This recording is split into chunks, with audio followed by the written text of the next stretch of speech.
Cyber expert Dhananjay Deshpande sir आपल्याशी जोडले गेले, त्यांच्याशी आपण बोलूया। सामान्य नागरिकांना, अगदी पुढारी न्यूजच्या प्रेक्षकांना सुद्धा मला वाटतं व्हॉट्सअप सारखं सोशल मीडिया माध्यम आहे जिथे कुठल्याही आता युद्धाच्या पार्श्वभूमीवर लिंक फाइल्स ओपन करू नका वगैरे अशा सगळ्या सूचना फिरतात। या सगळ्या संदर्भात विशेषतः आपण देशपांडे सरांशी बोलतोय। पुन्हा एकदा आपण सरांशी याबाबत बोलणार आहोत। सर, मगाशी जसं तुम्ही म्हणालात की एपीके असेल तर त्या फाईलकडे लक्ष द्या किंवा कुठल्या नेमक्या फाइल्स ओपन करायच्या कुठल्या नाही याबाबत तुम्ही सांगितलं।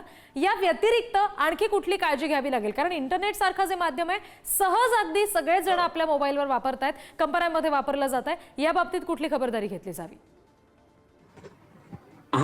तर महत्वाचं एक सांगायचं आहे की नुकताच लेटेस्ट मी एक पकडलेला आहे व्हायरस, तो आहे तुम्हाला सगळ्या प्रेक्षकांनाही सांगून ठेवतो, डान्स ऑफ द हिलरी या नावाची जर फाईल आली तुम्हाला तर ती कोणीही उघडू नका।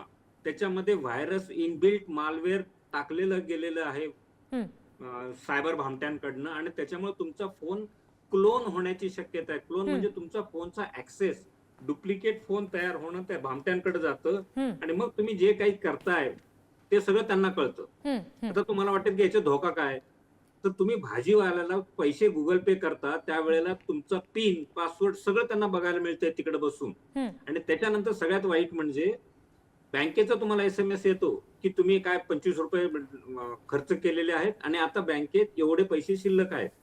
तर हा बॅलन्सचा मेसेज पण ते वाचतात आणि दुसऱ्या सेकंदाला ते त्यांच्या वतीने लॉग इन होऊन तुमचं खात्यात शिरून तुमचे पैसे पळवतात।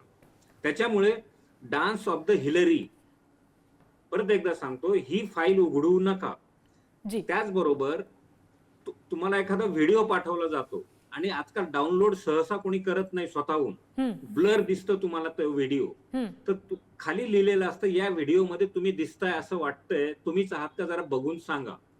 आता प्रत्येकाला उत्सुकता असते की माझ्याबद्दलचा व्हिडिओ कोणी बघितलाय का वगैरे, उत्सुकता असते। आणि हीच मानसिकता ओळखून भामटे लोकांनी हा व्हायरस तयार केलेला आहे। तुम्ही या व्हिडिओमध्ये दिसताय का, हे विविध भाषांमध्ये, महाराष्ट्रात मराठीमध्ये, पंजाबमध्ये पंजाबीमध्ये। आणि मग तुम्ही जेव्हा त्या व्हिडिओला क्लिक करता त्या क्षणी तुमचा फोन हॅक होतो, कारण त्याच्यामध्ये व्हायरस असतो जो तुमचा फोन हॅक करतो आणि तुमचा सगळा डेटा चोरीला जातो। हे सर्व म्हणजे फक्त नागरिकांनीच काळजी घ्यायची असं नाहीये, प्रशासकीय अधिकारी, पोलीस डिपार्टमेंट ह्या सगळ्यांनी काळजी घ्यायची। मी त्या सगळ्यांच्या ह्याच्यात स्टेट लेवलवरच्या कमिटीवरचा मी हेड ऑफ द डिपार्टमेंट आहे, त्याच्यामुळे मी सगळ्यांना अवेअर करण्याचा प्रयत्न करतोय। सायबर अवेअरनेस फाउंडेशन महाराष्ट्र राज्याचा मी स्टेटचा हेड ऑफ द डिपार्टमेंट आहे।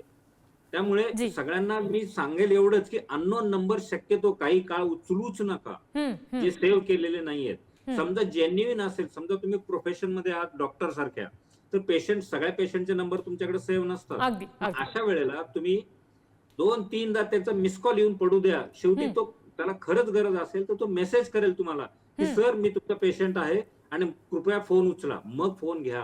अननोन नंबरचे फोन घेणं सध्या तात्पुरते बंद करा, हे सगळ्यात बेस्ट आहे। अगदी देशपांडे सर, तुम्ही आमच्याशी असेच जोडलेले राहा, आणखी महत्त्वाचे तपशील तुमच्याकडून जाणून घ्यायचे आहेत।